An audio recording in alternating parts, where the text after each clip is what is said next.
Ultimate Medical's first live webinar for 2023. It's just about 11 o'clock, so we're going to get started. We will be having quarterly webinars throughout the year, so check our website for details. At the end of the webinar, you will receive an email link with the link to the evaluation that must be completed to get your CEUs. We will answer all questions at the end of the webinar, so please use the chat feature to submit your questions. In the chat box is a link to the PDF of today's slides. Today's topic is stretching while standing, benefits for people with spinal cord injury disease. Our presenter is Lawrence Harding, PT, MSPT. He is the Director of Fitness at the Access Project based in New York City. Access is a post-rehabilitation multidisciplinary center that helps to empower people with long-term physical disabilities, living independently in their community, and gives them effective tools to pursue and maintain healthy and active lifestyles. He's also the president of Spinal Mobility and the developer of Spinal Mobility Technique, a novel manual therapeutic intervention designed to address trunk weakness due to neurological conditions, including spinal cord injury. Since 2014, he has introduced the technique and provided hands-on clinical workshops to many rehabilitative and academic institutions and rehabilitation conferences in the New York State tri-state area and throughout the country. He teaches at Hunter College, CUNY, and regularly lectures at PT schools in New York. He's a member of the American Physical Therapy Association and the Academy of Spinal Cord Injury Professionals. Most recently, he's the winner of the 2021 Academy of Neurological Physical Therapy Award for Excellence in SCI Care or Service. Since 1993, he has been a member of the Reggie Wilson Fist and Heel Performance Group, a postmodern dance company based in Brooklyn, New York. Welcome, Lawrence. Thank you very, very much, Marianne. Thank you for that wonderful introduction. I'm so glad to see all of you here, not visually, of course, but to see and understand that you are sharing this course with me. So let's get into it for sure. Today, the objectives of this class and this webinar will be to talk about the effects of immobility and paralysis and how it affects people with spinal cord injury and or disease. Specifically, the global effect is a loss of range of motion that we want to then regain. And so we'll be talking about how the different people with different levels of injury will show at different places that they are going to have range of motion limitations. Most importantly to me, and I'll harp on this, is talking about the difference between muscle tightness, shortening, and the joint tightness, because I see a lot of people getting and understanding about stretching muscles, but I don't see a lot of action into actually mobilizing joints. Thirdly, we'll be talking about the benefits of stretching while in the upright position, as opposed to while you're stretching in supine or while you're stretching in a short sitting position. There are definitely changes in the alignment, of course, and that's going to affect how much you can do with different joints. Finally, we're going to develop an exercise activity program for one or two more, and I'm calling this stretching while standing, because again, you see people and they're in the standing frame, sorry again, and they're just standing there, or most often they're like this, and I see them on their phone and postures there. But if you're already going to be standing, then why not take advantage of that? And what activities we can do, we'll be talking about in the later part of the presentation. I'm using this little image to kind of talk about a major issue in terms of stretching and limitations in range of motion. The question is chicken and egg, of course, what came first? And we'll be talking later on how we kind of assess the driver of the end product that you'll see, where there may be components of all kinds of different tissues being limited. And so keep an eye out for this image, please. This is Mr. Stretch doing his windmills. But actually, when we talk about tissue, therefore, the range of motion is going to be limited by different kinds of tissues. Just turn on my timer. And that would include, of course, the muscles and their tendons, the joint cartilage and capsule and ligaments. All these things need to be assessed and stretched out or mobilized as necessary. Local myofascial and neurological elements also come into things because they can limit range of motion for another reason rather than actual tightness per se. And of course, skin and bones and how the formation of the bones and or new bone, talk about heterotopic ossification, for example, how new bones can also limit range of motion. We'll be going into all of these different kinds of tissues. And so you can appreciate how much motion that you need to have, for example, throughout the trunk and the shoulder girdle and the hips in the case of Mr. Stretch doing his standing activities. So let's start with the muscles. Why should we stretch muscles? Perhaps because muscles only pull.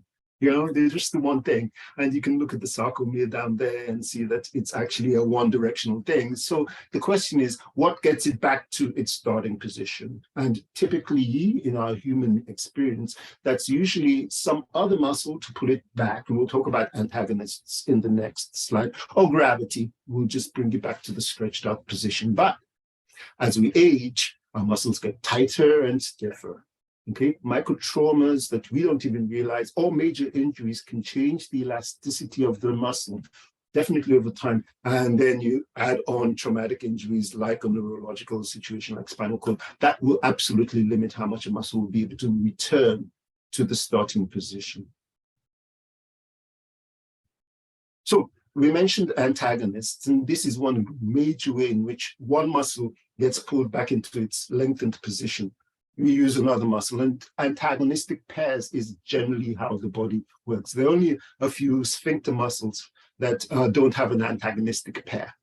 And so there's always something else. Typically, let's talk biceps. We bend the elbow and then the triceps extends the elbow.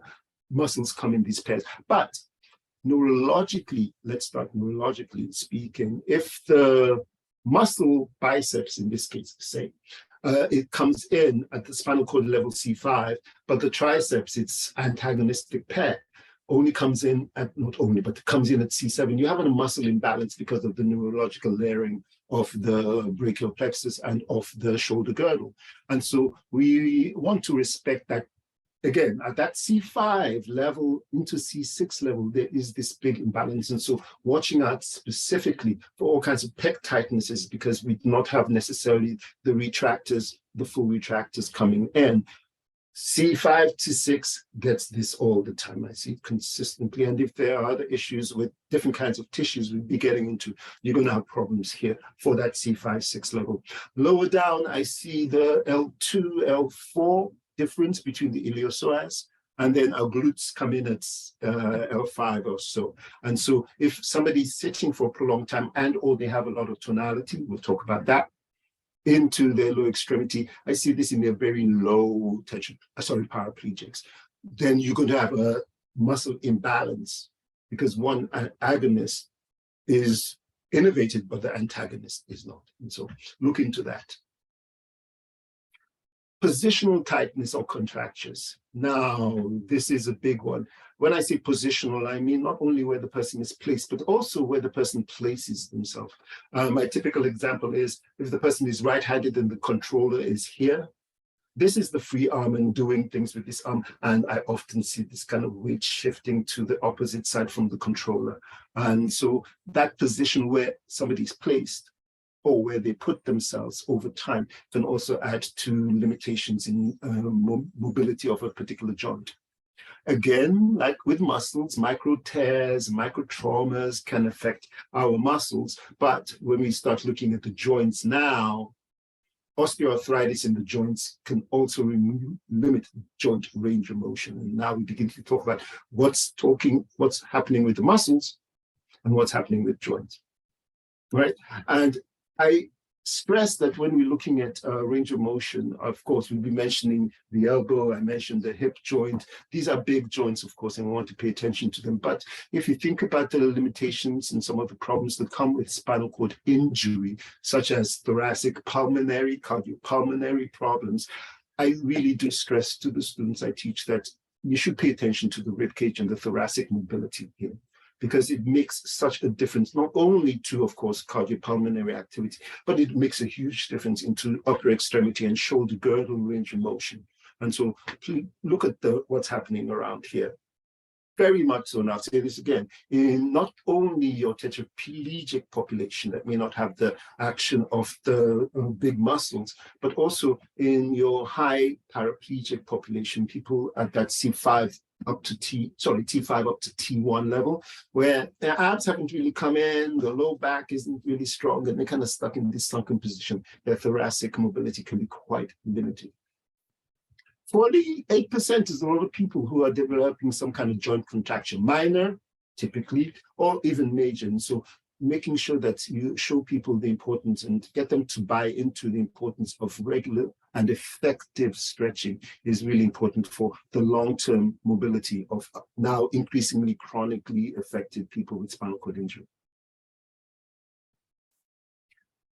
Hypotonia, we cannot avoid tone and spasticity. It is the primary or one of the primary symptoms of spinal cord injury. And so we can develop now tonic imbalances. Now, we're not talking about innervation imbalance such as C5 to C7 at the elbow. We're talking about where typically it's, say, brachioradialis likes to develop a lot of tone in its muscle. Pec major. In the erector spinae, I often see a lot of people stuck into a hyperextension because their erector spinae are just tonically very, very tight. We're talking about hypertonia below the level of active control, below the neurological injury. And so the duration, the frequency, the intensity of these kinds of tonic responses needs to be assessed so that you can instigate either a bracing or a stretching program so that things do not get too stuck too quickly. Again, tonic changes, and I'll say this later on, can happen very, very quickly, just because the nature of the tone, especially if it's a constant spasticity or the constant hypertonicity in a particular joint, you can get to a situation where that thing is just gets stuck really, really quickly. So please be aware of moving people quickly when you see spastic issues or tonic, hypertonic issues. The skin and myofascial and neurological structures, the soft tissue can also affect, not necessarily by blocking things just like the big hard things or the muscles of the joints, but because tight skin will lead to an increasing breakdown and can also limit the range of motion. If you have this particular tight fascia around the elbow, really tight fascia around this the middle of the scapula back here, really tight fascia in the lower back, that can affect how much range of motion you can get from the trunk, as I mentioned, into the shoulder girdle and or into the extremities themselves, including the lower extremities. And so checking fascial stretch, I often try to get people in a prone position at some point, pillow underneath their stomach, and then just really stretch the low fascia around the thoracic down from the ribs, because often in that sitting position, they may be tighter than you realize. Nerve shortening and nerve compression are also soft tissues that can contribute to pain and or weakness, which can then lead to impingement issues and or limited mobility. Typically in the upper extremity, when you think about neurological shortening, it's something to do with the brachial plexus, and we're talking about thoracic outlet syndrome.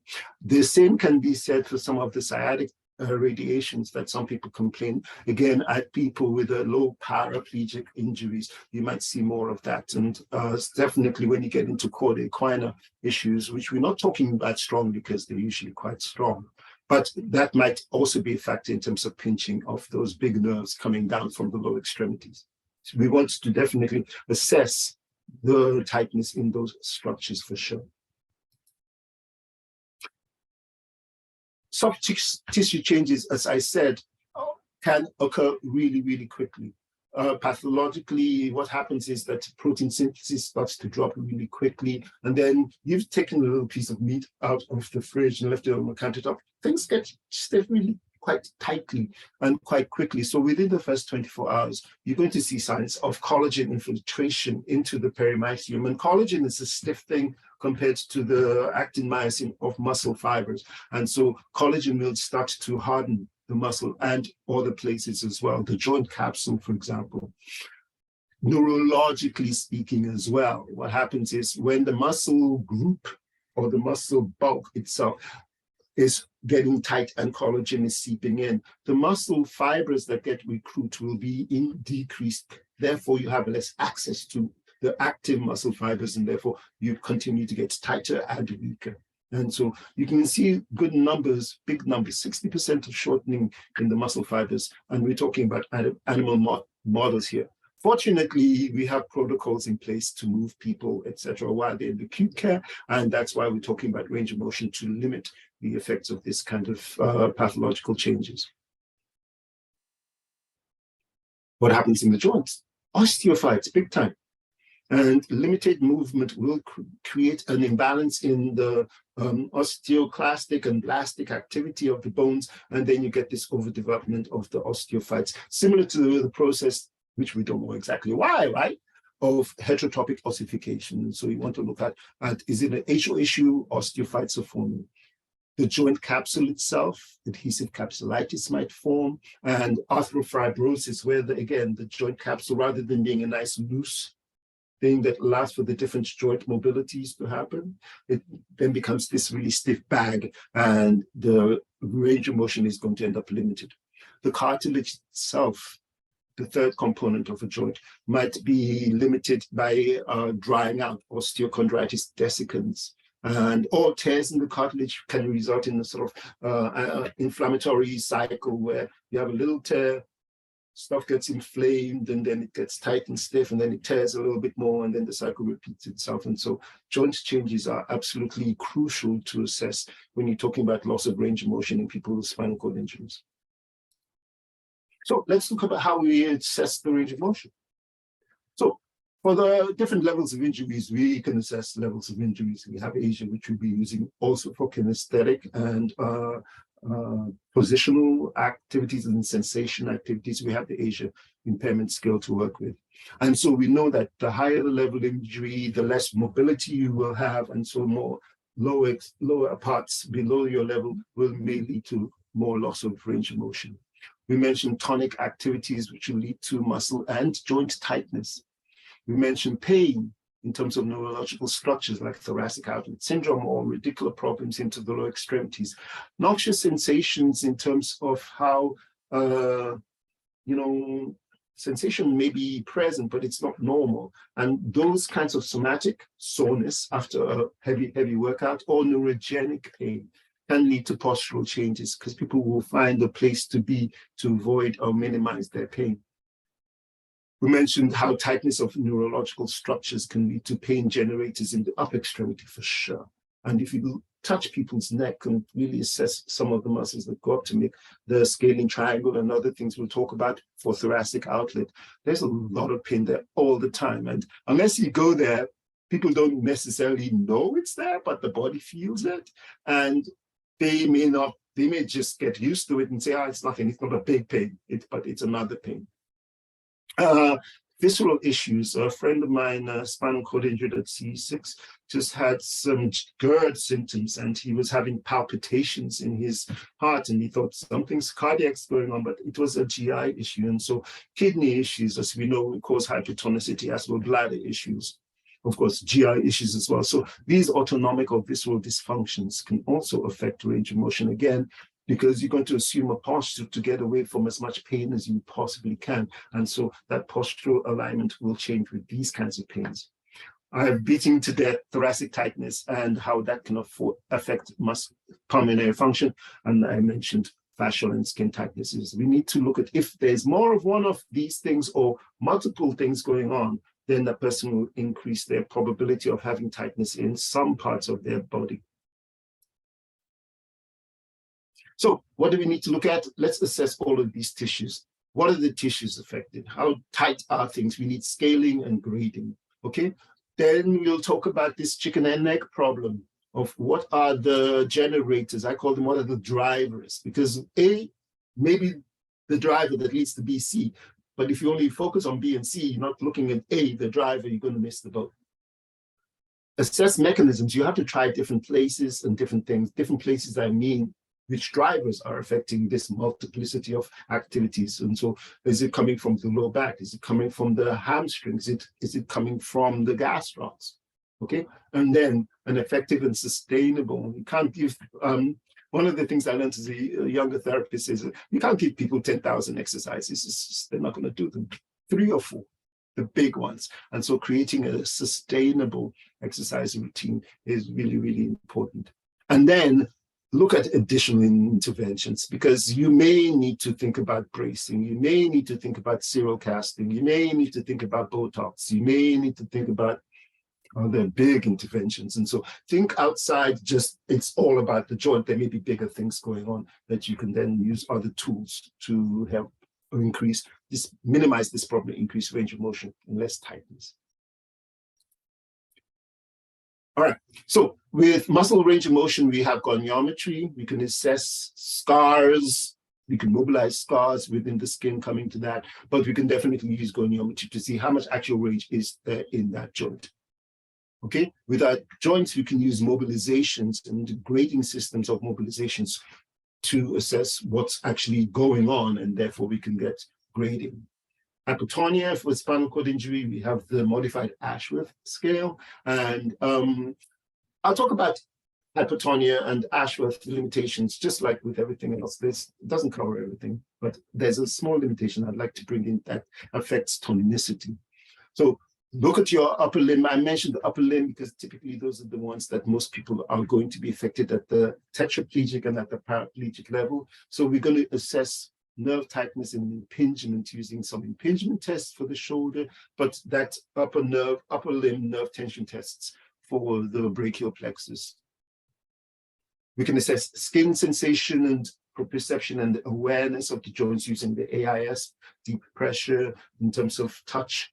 And our movement tests will also give us some idea of, can you feel this action? Do you know where your body is?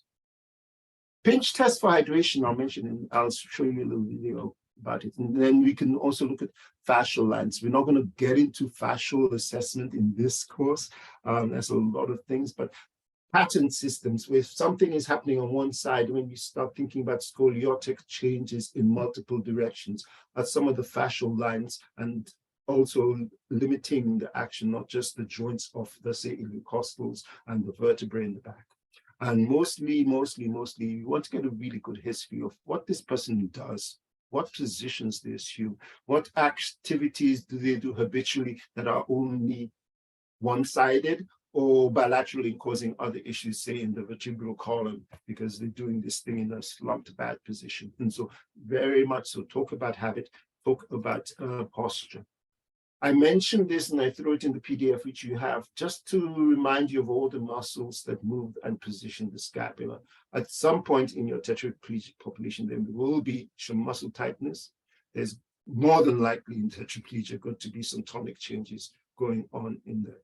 And so really look at the position of the scapula, because again, not only is that in terms of impingement issues going down the arm, but also in terms of thoracic alignment and also pulmonary activities. And finally, of course, upper extremity range of motion. If the scapular girdle, through the scapula being in the wrong place, is off, a lot of things can go wrong. So please assess the scapula. And here are your grading, major grading systems, I should say. You can go with Maitland in terms of how far and deep do you need to go, or you can go with your angular joint mobilization grading system. But they're both basically similar. You have your grade 1s to the first place of limitation, and then you have your 3s and 4s up to the second anatomical limit of that motion. So take your time, check all those pertinent joints based on their neurological level. If somebody say at that T6 level, I'm really going to spend a lot of times working on their rib mobilization and really working things low down there. I'm really going to spend some time on their vertebral mobilization, especially around the thoracolumbar junction, where the alignment changes in the facet joints to make sure that they're getting maximum mobility, because people can get stuck in that sort of flexed forward position, especially over a long time. And so assess with proper grading mechanisms and tools. Tonic issues, here's your MAS. The one thing I wanted to say about tone is that, unfortunately, I don't believe the MAS takes into account, it works spasticity, of course, there's a catch and then there is a release. But sometimes what a muscle does is not so much in terms of what the person is getting, it's a tonic activity. You're helping somebody to roll over, and then suddenly they get this mass extension, and that puts their leg into that position, and they're constantly getting this mass extension in a spastic manner. So yes, somebody with a 1+ or even 2 can get, okay, I catch, but I can move the mat and they can maintain full range. But that constant activity of those spasms comes in, and that can differ. That can affect people because somebody with a lower level in the MAS may still have issues of tightness just because that continuous movement in that pattern can produce tightness over time, especially in the joints. And that's why I'm stressing this issue of tone. May not be limited in the muscle, but it can definitely get into the joint because the joint is passive. I'm showing you the thoracic outlet condition, and remember the posterior scalene goes all the way down to the second rib, and so you want to mobilize all the way down into the second rib and find it. If you have tightness in the middle and the anterior scalenes, you might get an elevation of that first rib and then pinching of the brachial plexus. If some of these muscles, if the rib itself is tight at the joint, at the costovertebral joint at that first rib, or in the back at the vertebral joint, the costovertebral joint, you're going to see some tightness in the mobility of that first rib, and it will lead to different problems. The scaling triangle will give you a very, very neurological kind of distribution of the pain, and that you will start to see. In the costoclavicular junction, that's again because now you're getting some elevation of that rib, and it's pushing up into the clavicle, and you're getting some tightness now more so into the vascular structures. And then in that interpectoral space down lower, where the pec minor gets tight. Sorry, I lied. Pec minor. Pec minor gets tight, and it might tighten up on the brachial plexus and some of the vascular structures in this interpectoral space. So, is it drivers now? Is it a pec tightness? You can assess that with range of motion in the different positions. Okay, is it the issues of the clavicle? You can check the mobility of the clavicle, and if with mobilizing the clavicle, the symptoms are decreased, you know that there's some thoracic outlet going on, and you can definitely work into the scalenes up to the insertion round back and make sure that they are nice and loose again. A lot of people don't like being poked around here, but they appreciate the release that can do when you have thoracic outlet issues. And there are your upper limb nerve tension tests. I have this little analogy here to the right: serve, refuse, receive, and pilot, because it helps me to remember which one is what. So we're talking median nerve in serve and receive, because they're both basically this externally rotated thing. But this, my teacher from school many years ago explained it this way. First is you have a plate in your hand, you're serving the plate out. And with your flossing, again, we're not going to get deeply into nerve tension, which can be assessed supine, but our patients are, the people with spinal cord are probably going to do these actions themselves with their home routine in a sitting position, right? And so they can get their flossing in, and that's the first median nerve serving the food. The second one, I say this way, where you where you're kind of refusing, no thank you, I'm quite full down here, and it's low, and you're getting that nice pec stretch into the median nerve. So serve and refuse, right? And receive is behind the back. It's the analogy my neuro teacher used was, you're the maitre d' of a fancy restaurant, and you don't want people to know you're taking a little kickback to give them the best table, so you're going to take something behind your head. In that backwards position, we have a nice good internal rotation, and we have good wrist flexion to really stretch the radial nerve. And then finally, I call this the pilot, because if you imagine a pilot is wearing goggles around their eyes, and then you take the 3 fingers, you position them underneath, and then I like to go first with the round ring when I show people. Make the goggles for the eyes, fingers, and then that's the goggle, and that's for your ulnar. Backwards. Sorry. Median, radial, and yes, and of course that's the ulnar nerve, where you're stretching the ulnar nerve all the way from the brachial plexus in that position. So you can definitely test all of your major brachial nerves to see if there's any kind of tightness. I'm not going to dwell on Asia, just So we have an idea of sensation and kinesthesia, because if you can't feel it, then you don't know the position. And I see a lot of problems for people with complete injuries who have poor sensation below their level of injury. So they'll be sitting like this for years and years and years, and they don't really know that this is not fully middle. Okay, and so without that sensation and kinesthetic awareness that, okay, I'm not centered on myself, people can get quite scoliotic or just shifted quite quickly again. Think about tone, or gradually over the length of time. And you want to understand where their sensation is minimized and their kinesthetic awareness is also minimized using the Asia impairment scale. The pinch test I had mentioned earlier in terms of hydration, I think it's nice and simple. You can find videos of this online for sure, but it's a good way to just quickly assess turgor and how releasable, elasticized your skin is at that particular moment. It's a nice sort of snapshot of where your hydration is. And so you place your hand on a flat surface in a relaxed position, you pinch the skin, and it should snap back. My morning coffee, it should snap back quite quickly. And so pull the skin up for a few seconds, 1, 2, 3. It should pretty much go down, boom, boom. Okay. If it takes its time getting to the flat position, then that's not a sign of mild, moderate, severe, or even severe dehydration or moisturization of the skin, because you can drink a lot, but you also have to think about directly moisturizing the skin.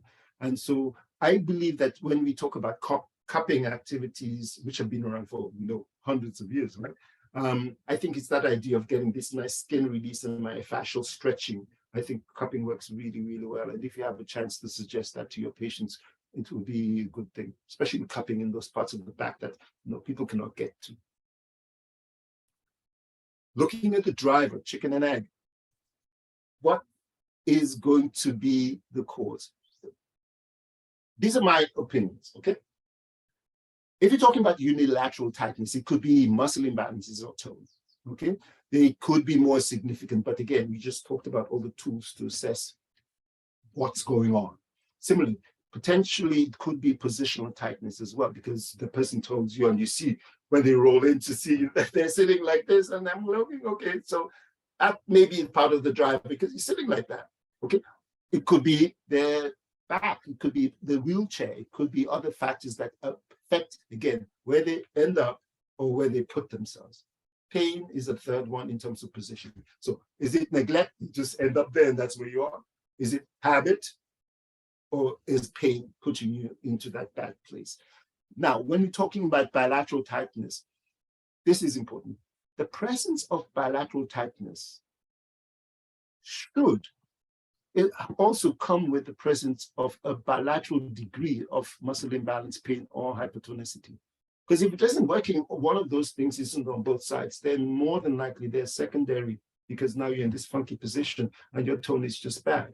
But something else is putting you in that position, maybe pain. All right.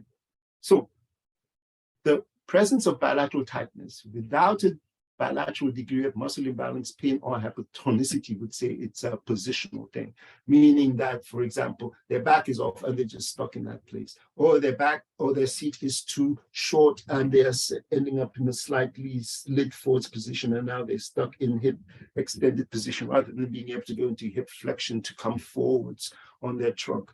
And so those two things, if it's bilateral, check for bilaterality. Otherwise, it's more than likely a positional thing that happens to be a bilateral endpoint. But if it's unilateral, you can use those previous assessment tools to say, okay, which of these is making this happen? Because it's just on one side. All right, moving on. And so what's the timing now?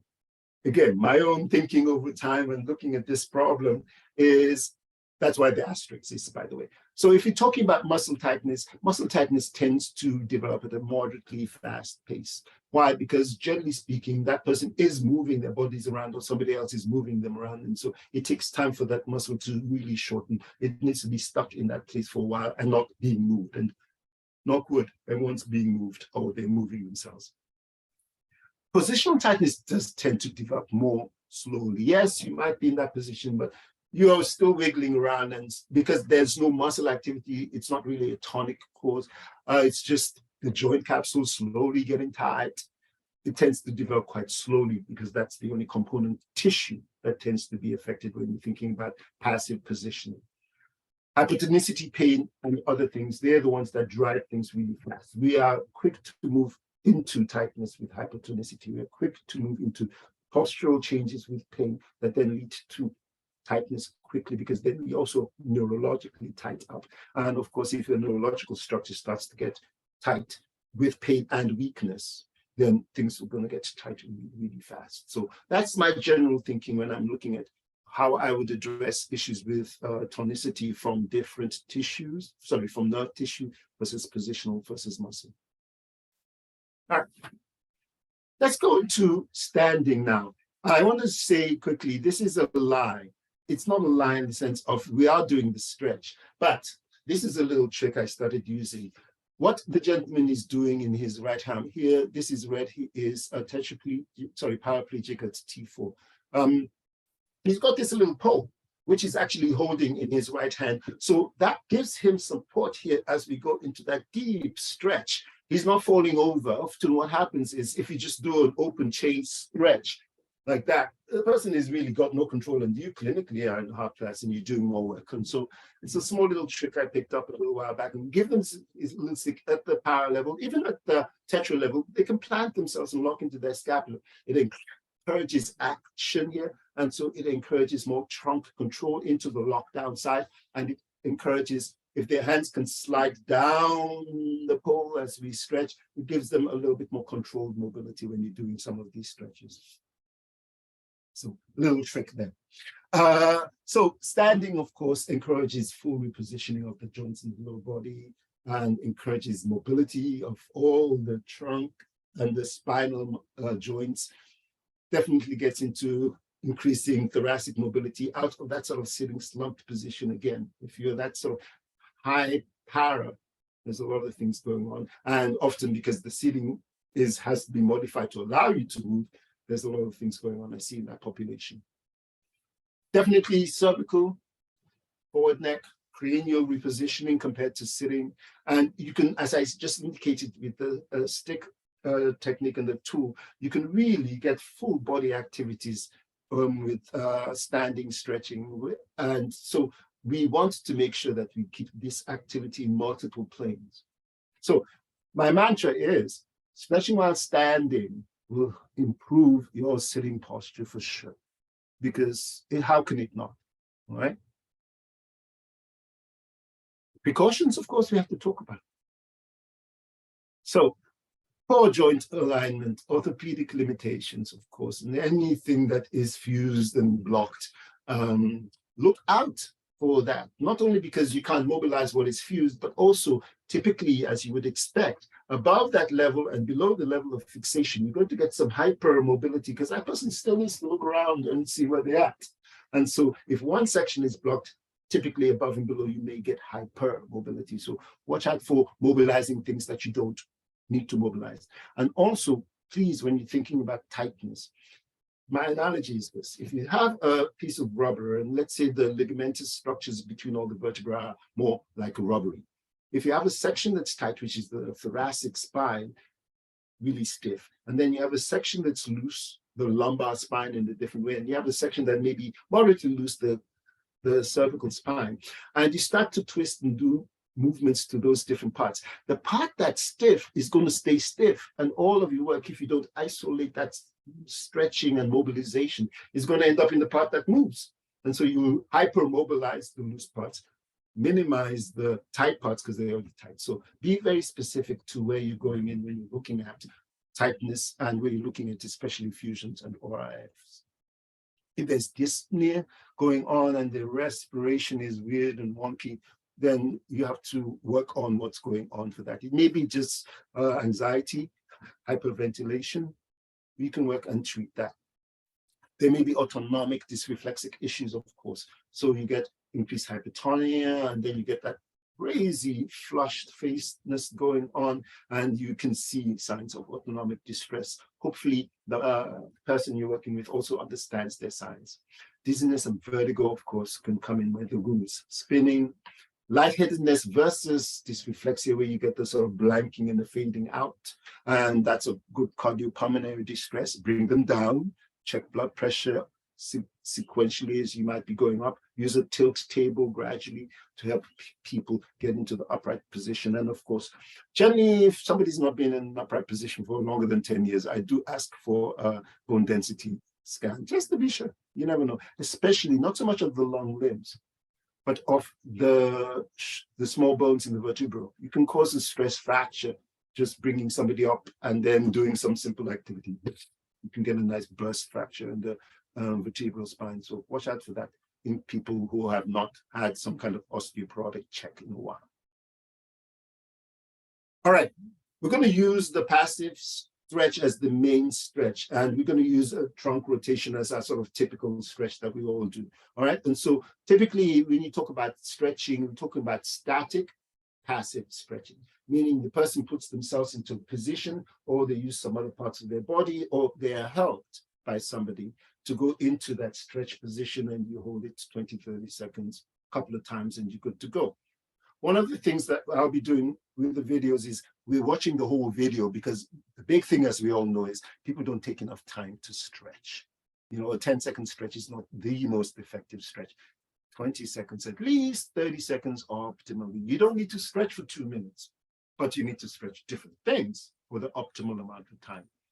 Then secondly, we have an active stretch. So the same idea, if I'm going into trunk rotation, now I'm actively pulling myself using the muscle control I have at the levels of injury that you have available to you. You're actually pulling yourself into the stretch, but it's static in that there's action of the muscle, but the position is static.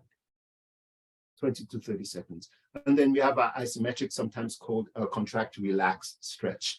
And typically I'll use the active contraction and then the opposite. We go into the tight place. I block them there, or the person gets blocked by somebody else. I'm going to increase my activity into my antagonist and cause my agonists to relax. And then I go into the agonist actively again.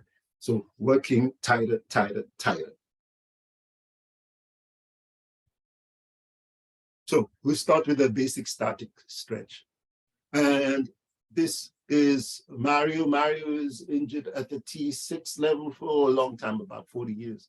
He was injured as a child. And this is a basic good thoracic extension stretch, nice and good for 30 seconds. The setup I'm using is with the belting around his thoracic cage. So it's also around me, and it allows me to really feel what his body is doing. And it gives me an extra hand. And I'll be showing you other techniques that we can use using the belting technique. And so there's a 20, 30 second stretch for those two positions.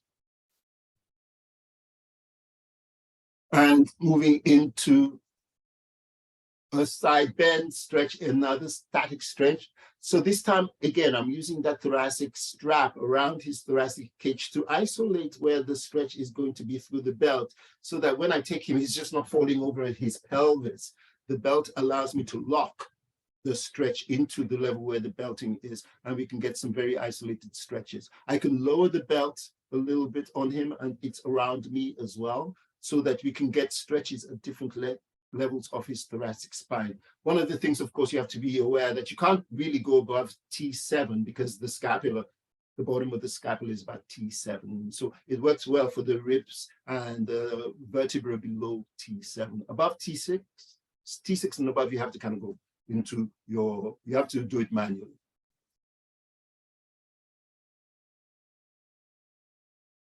Now, this is the third of those static stretches, the contract, relax stretch. And this is red. Hold on, I'm going to start this again. I'm going to have you listen to my instructions. I'm telling him to turn left. I'm not too sure if the volume is loud. And he's holding. And I'm trying to turn him back into the right.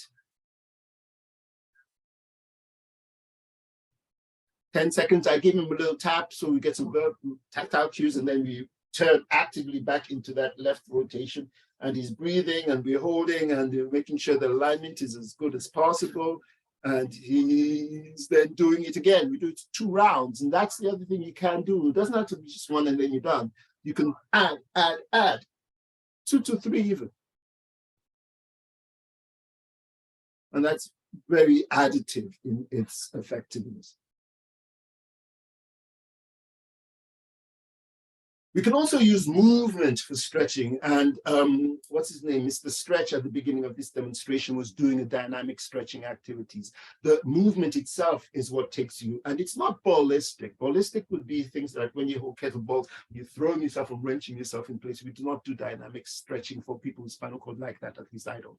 But there is this idea that you're going to use the person's action within that one action to get improved full body warm up, because now you typically using whole girdles, the whole arm or the whole body, helps with improved kinesthetic awareness. Because sometimes the static stretches, movement and sensation go together. So if you are just there and you're stuck, you don't really know where you are in space. But if you have action with it, then it may increase your kinesthetic awareness. And then we also want to use dynamic movements for increased flexibility. And here's Mario again. And we're doing dynamic stretching.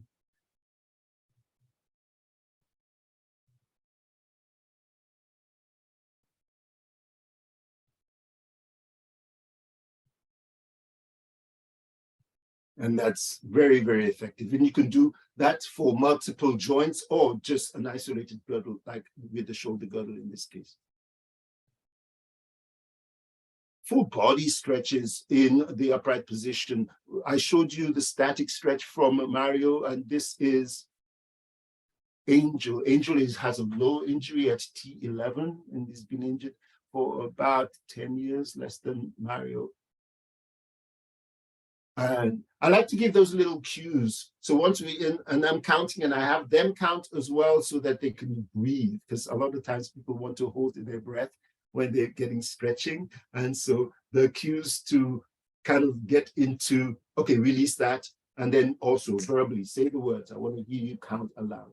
Great stretch for somebody with a lower injury. Again, rather than the IYTs, the Y up here, we're getting a nice T long, super long stretch. And then we go up into the I position, really, really get him nice and strong here. Sometimes what I do is I'll take away the back if I can, if it's a quick release in the back. This way they'll get extension, but I'm going to be showing you another technique that I use when that is not a feasible thing to do.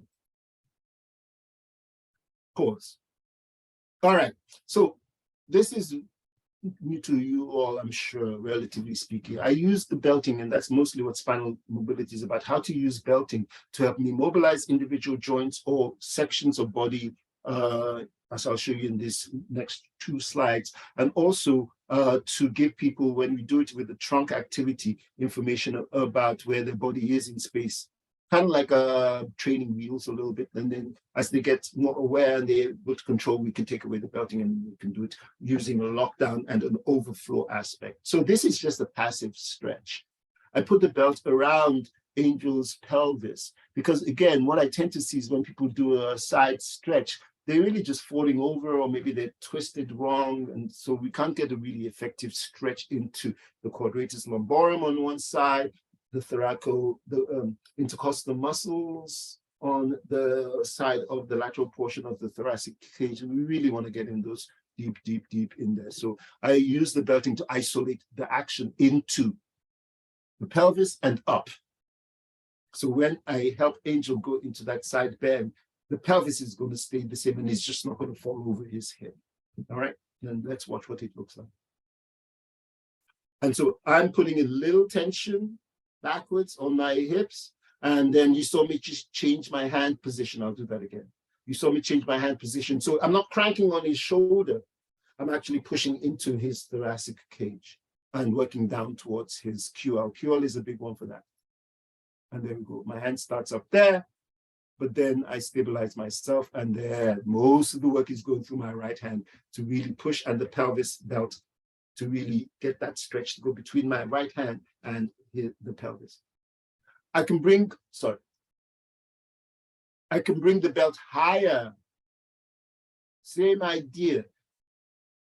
And that's going now into Angel's thoracic, again below that T7 level, and we can bring it T7, T6, all the way down, T7, T8, all the way down towards the bottom of his ribs to help him really mobilize a little bit in the side bend activities. And it's certainly possible, and I do it all the time, because our vertebral spine doesn't move in one direction, it moves in a combination. So I might combine a side bend with a rotation, especially in the thoracic vertebral levels, where the side bend goes with rotation in the opposite direction. And so I can use combination movements as well as the planar action. But the fact that I now have that belt nicely locking his thoracic cage, I'll show you that again, nicely locking at that particular level.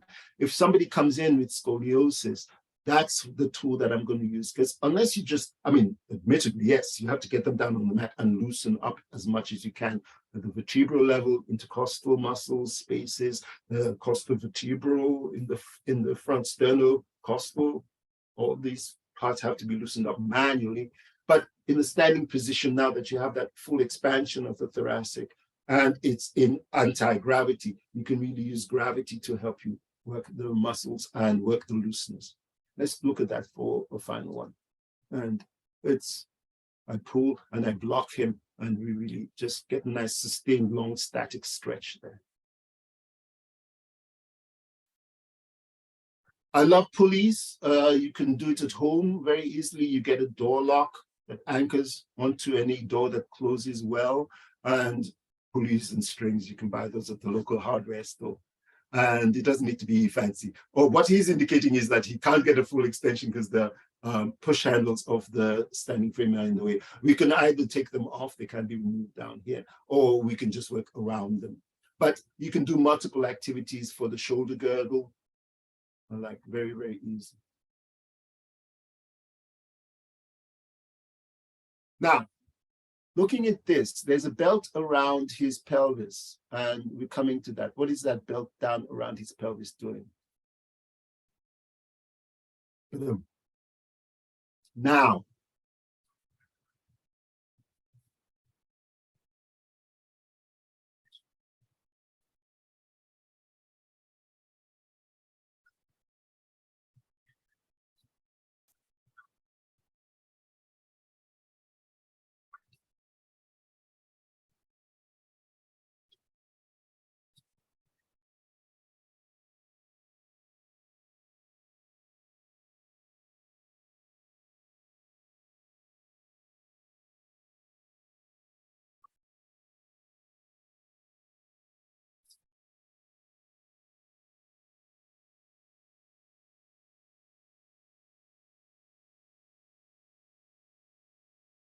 Lawrence, can you describe it? For some reason, the sound's not I'm coming sorry. through.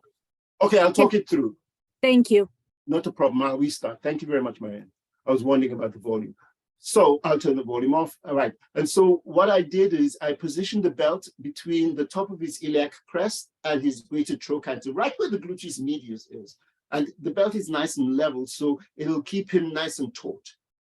I increase the tension of the belting just so he gets pulled away from the back of the seat and starts to go into pelvic posterior rotation, and he has now freedom from the back of the standing frame to be able to go into extension. I find it often because the person is now on the back of the chair, they have nowhere to go. So allowing them some freedom of movement forwards will allow them to go into a little bit more extension. I'm just adding a little bit more tension in the belting. And then I'm going to go behind red, and we're going to do a good static extension stretch. It doesn't need to be just extension. It can also be extension with side bend, extension rotation, and we can really get him to be stable at the pelvis. And the stretch is going into the direction through the thoracic and down into the lumbar spine. And so getting free from the back of the frame again is what this is all about, to show people that you can translate forwards using the belting really easily. All right. Now, as opposed to a static stretch, we can also do a slight thoracic side glide mobilization. We can do a forwards glide, but that doesn't tend to work so much in the thoracics in standing. But a side glide is nice because then the person can get into a little bit of thoracic flexion. And what we're doing here with Mario is I put the belt again at his thoracic level up here that I want to mobilize. Oops, sorry. Oh, back, sorry. There we go, I'm pausing this. So I put the belting at the level that I want to mobilize here, and it's around me. And then I'm going to be giving him small grade 2 side glide mobilizations. Again, with the use of the belting, my hands get free, and then I can help his spine and his shoulder girdle to stay in that good position so he's not falling over while I'm trying to do the side glides. I'm not having him grab me. He can just lightly place his hands right there on the top of the standing frame, and I can get some nice, gentle slide glides. It's really very effective, and it's a lot easier than me trying to wrestle his whole body, you know? And so it looks like that. I brace myself down here on my feet, and he stabilizes up top. Yeah, I'm just talking about how, yeah, because now if you look at where my hands are going to go, I know where he is. I have possession of his shoulder girdle. And therefore, when we come into the gliding, there we go, gliding, gliding, gliding, gliding, gliding, gliding, and it's really very nice and easy and effective. It is not a stretch, it's a side glide of the thoracic vertebra. And using the belting again, just to show you again, I can position the belt at a higher level to get a little bit higher towards that C7 lock place. I can go a little lower. I do not do it side glide for the lumbar spine. It's primarily a thoracic gliding. Okay, if we need to hit the lumbar spine, then we can go down to the pelvis and get the pelvis to move the lumbar spine. And here we go. I don't apply the belting directly to the lumbar spine because there's a lot of soft tissue. You've got kidneys down there and GI issues. But if we mobilize, and as you can see, Red is locked down. And so when I do the gliding, the movement of the pelvis and my block at his thoracic cage will help me to mobilize into his lumbar spine one more time again. And there's the gliding. My hands are towards his shoulder girdle and on the pelvis, so I know where he's moving. And these are more like grade 3s. I'm really taking him there and just bouncing him into the early part of after the first resistance. Right. Unlike what I did with Mario when we just went into those mild grade 2s. And so that's a great way, again, using the belting to allow you to mobilize through upwards into the pelvis. All those things that I mentioned earlier, range of motion, tightness, hardware, tonicity, you have to assess those things before you can throw these activities at somebody. But there are many people who could benefit from these additional stretches. Oh, go back. All right, so, all right, that was the last one. So what does the stretching program need to entail? I generally, as I said, I don't want to give all those things. Nobody can remember all those things and do them effectively, but you can change them over time, or you can separate. This is for your here, this is for your here. Just as when you're in the gym, you don't work all your body every day. You do different sections. And so vary it a little bit. So they have some stuff for their shoulder girdle. They have some stuff for their vertebral spine, cranial, thoracic, and down to the lumbar. They have some stuff for the extremities as well, in terms of using the stick technique to really be able to loosen up what's going on in the upper extremity and down into the lower extremities in terms of pulling them forward so they can get a nice good hip flexor stretch. And so play it around a little bit.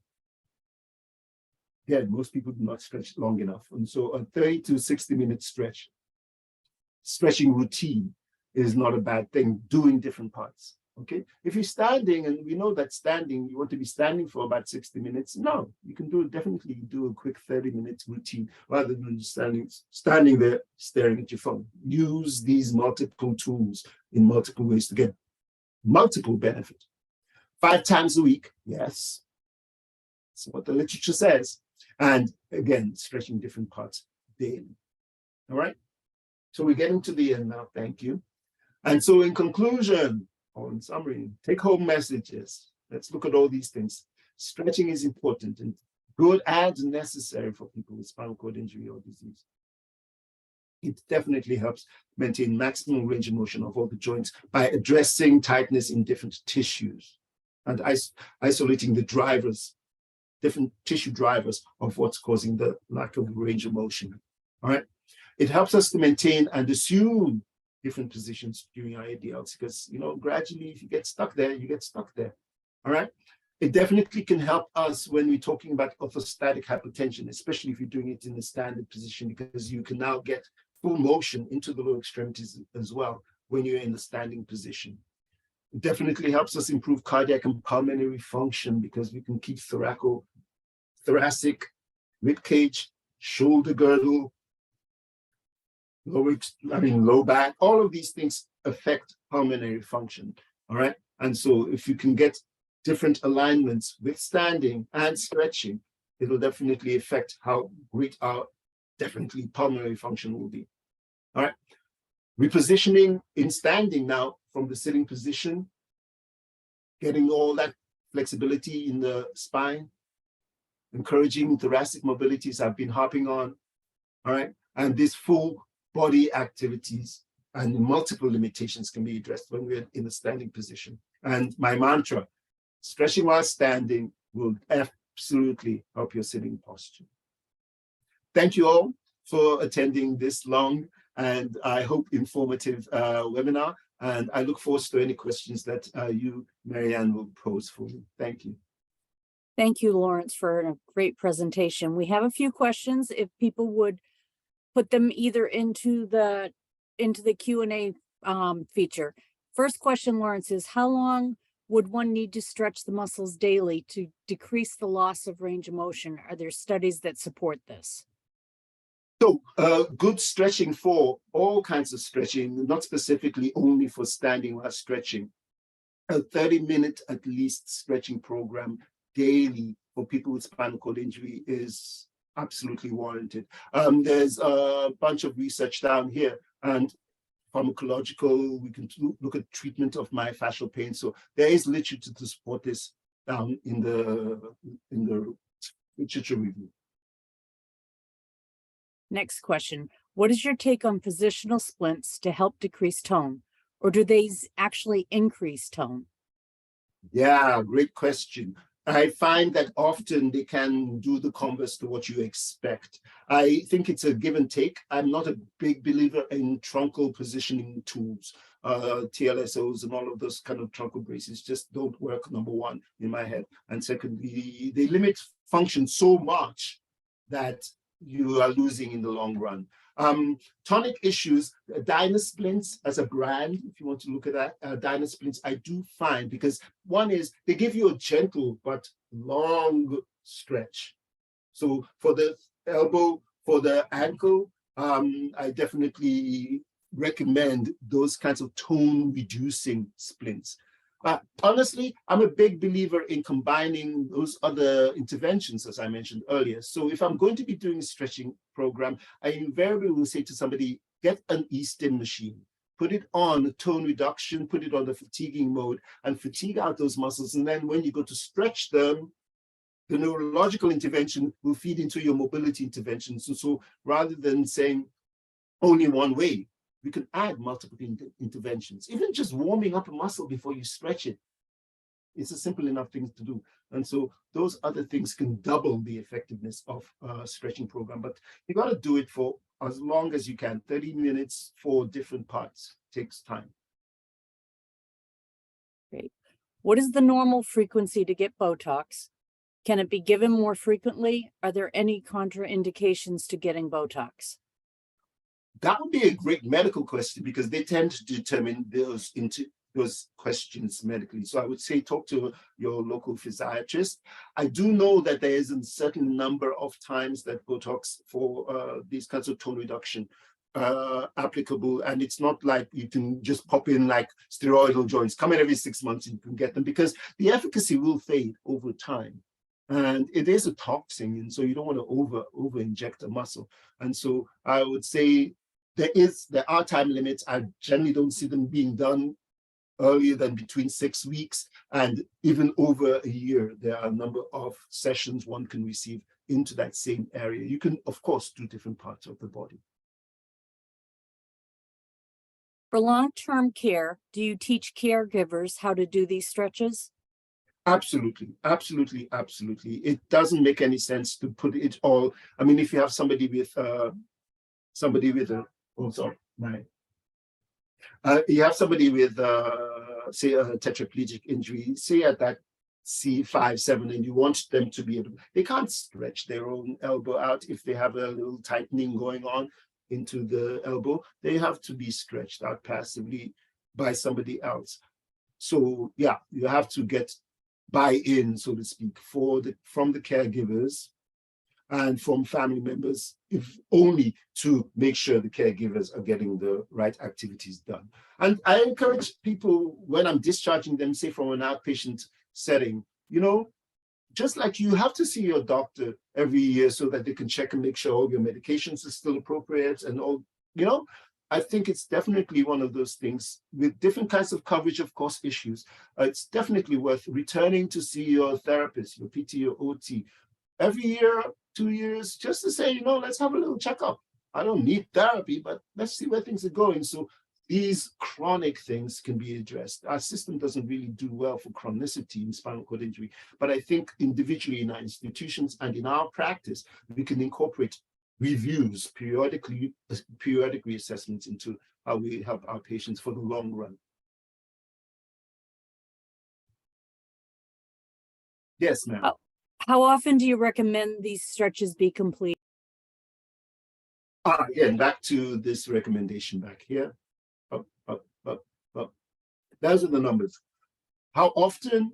Yeah, because we all move, we stretch 5 days and plus because we have the ability to assume different positions. I ask my patients, you know, apart from lying down, what is the only other position you get into sitting? Do you get on your stomach? Maybe not so much. You know, do you get into side lying? Maybe not so much. You know, how often are you in this bent over forwards position? Maybe not so much. And so daily is not a crazy recommendation. You know, you brush our teeth daily. This should be part of our regular instructions for regular maintenance, just as much as cathing, just as much as bowel routining, stretching. We do not emphasize it enough daily. Sorry. Have you incorporated vibrators and foam rolls into your stretching and flexibility programs, particularly to affect absolutely. tone? That's a great question again. Thank you for that. I do use foam rollers. I do use manual rollers if a person can use them. And that's, again, mostly at the at the paraplegic level, where you can say, give somebody a small foam and say, this is how you can use it to roll your thoracic and maybe your lumbar spine. This is how you could use it to roll out your quads in prone, say, or hamstrings. For people with tetraplegia, then it comes with a caregiver. And, you know, some of those handheld rolling pin devices, I absolutely recommend those. Now, vibration, not so much, because sometimes I find with vibration, it has a rebound effect that's actually worse than the tonicity that the person comes with. And so I have to assess, what do you feel, are we getting actually good release when people ask me about vibration? And again, it might work well in these muscles, but we know there are limitations with vibrations. You know, you can't really vibrate out your iliopsoas, maybe from the back, but not definitely at the hip joint. And some muscles I don't find vibration very effective, for example, with the gastrocs. Gastrocs need a long, prolonged static stretch in standing. And so I'm not going to bother vibrating my gastrocs out for 10 minutes, because if you don't get into standing, then whatever you've just done, you just wasted 10 minutes of your time. And so different muscles can benefit, but tonicity and the effect of that rebound effect are some of the reasons I would be cautious, and I would make sure the effects of vibration per se are effective and useful. Thank you, Lawrence. That appears to be all of our questions. I want to thank you so much for the fabulous presentation. I want to remind everybody, thank you for attending today's webinar presented by Ultimate Medical. A reminder that for most of you, the post-course survey and quiz will show up automatically when you exit the meeting. If you do not get it, a link to this survey will be sent automatically tomorrow via follow-up email. You do not need to complete both surveys and quizzes. If you do it today immediately following the course, you will still get the automated follow-up email, but do not need to complete the quiz and evaluation again. A link to the presentation slides will be included in the follow-up email tomorrow. This course and other courses will be available on demand at ultimatemedical.com under the education section if you want to share with colleagues or need additional CEUs. For any further questions about the webinar or our educational content, reach out to medical.com, and we can answer your questions. I want to thank you all again for joining us, and I want to really thank Lawrence for a fabulous presentation. Please go to our website, www.ultimatemedical.com. Under the education tab, you will see our on-demand videos, our upcoming in-person presentations. We will be traveling across the country doing free CEU in-person events. And it will also show you the webinars coming up in our podcasts. Thank you all again. Bye, Lawrence.